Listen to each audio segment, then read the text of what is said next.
سلطان عبد الملك أو سلطانك باشا جيران شركي بينتها إلي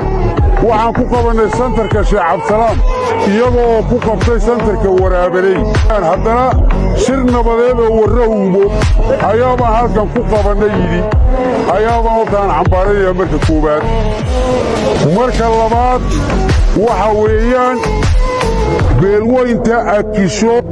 720 santar ee degmada Gursun bay u dhinteen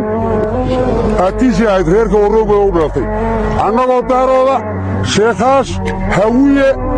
waxaan arab soo raaci baan ahayn iyagiina halkii gurigi lagaga wada guuray iyagiina ka guurana magacoodii sheegteen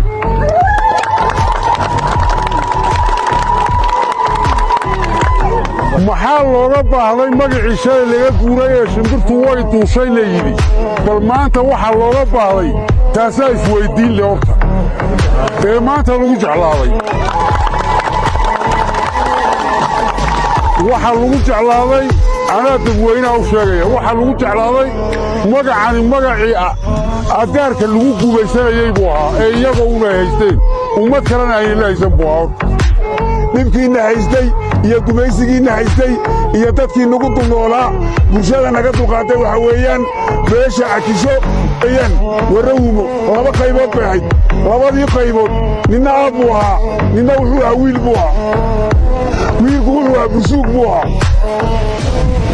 qaybta kale aabii bay ahayd aabii hadduu ku yidhahda ka warrama aqalkii anaa kugu haysta wiilkii hadduu yidhahdaa aabba aqalkii anaa kugu haysta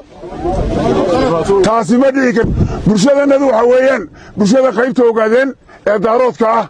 ayaa nahay annagu marka waxa weeyaan waxaan ku lahayd ma jirto bulshada Akishana waxay ku lahayd ma jirto bulshada jiraanna waxay ku lahayd ma jirto xarrana waxba kuma lahayn qaybta reer Gaboye waxba kuma lahayn geerre waxba kuma lahayn waa lixda yimid afarta yimid iyo labada iyo rag iyo racali